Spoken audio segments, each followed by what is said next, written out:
Good morning. My name is Maria Walls, and I'm an adult nurse practitioner in internal medicine and the current president of St. Louis Nurses in Advanced Practice.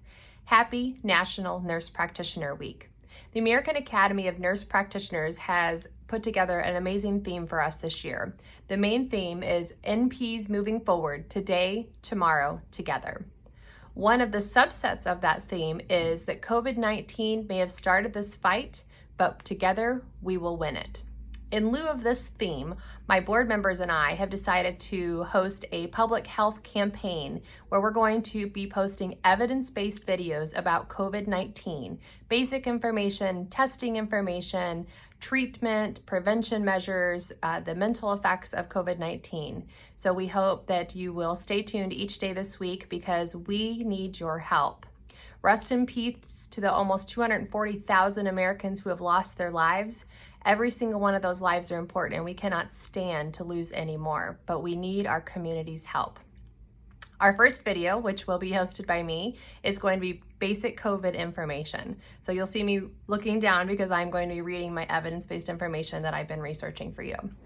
So understanding COVID-19 is evolving. That's what a lot of people don't understand, is that we take the current research and yes, sometimes things change. That's how science works. But we are going to continue to follow the guidance from the World Health Organization, the US CDC, and the latest research. Asymptomatic infections, let's talk about that for just a second. This is well documented and can account for about 30 to 40% of cases. That's why we push so much for the mask wearing, because there's a lot of people that could be walking around with COVID-19 and they don't know it. Symptoms can vary. They can be from mild to critical, with most infections not being severe. That is correct. In a report of almost 45,000 confirmed infections, 81% of people reported mild disease. Unfortunately, there is a subset of people that experience severe disease, including shortness of breath, hypoxia, which means oxygen levels that are very low, greater than 50% lung involvement on imaging. That is very significant. This was reported in about 14% of patients that get COVID-19. Critical disease, which is defined by respiratory failure, shock, multi-organ dysfunction, was reported in 5% of patients.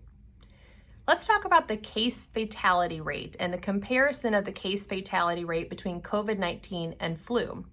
Our current case fatality rate worldwide is 2.3%, and in the US it's 3.1%. That's with COVID. Compared to influenza, because people are always wanting to compare COVID and influenza, influenza has a 0.1% case fatality rate. Severe illness can occur in otherwise healthy individuals, but predominantly occurs in adults with advanced age, which is considered over 65, and with certain medical comorbidities, which I'll talk about in a second.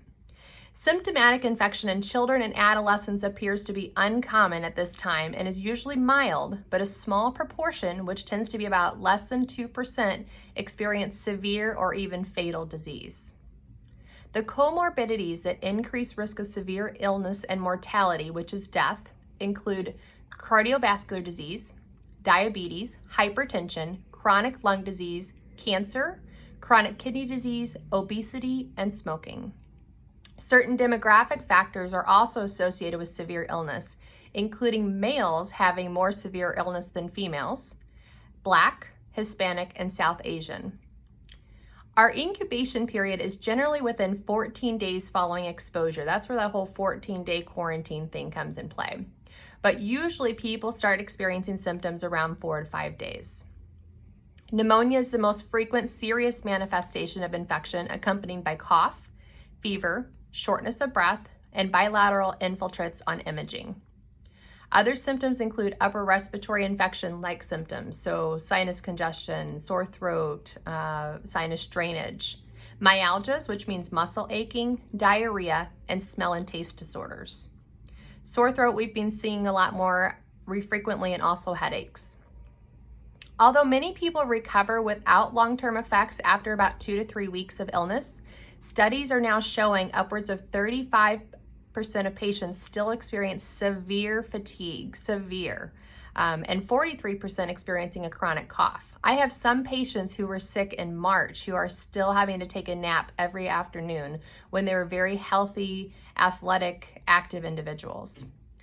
We're also having a lot of patients experiencing long-term cardiovascular issues, including heart rate and blood pressure variability, neurological changes such as chronic headaches and confusion, and lots of mental illness with anxiety, depression, PTSD, and insomnia being quite common.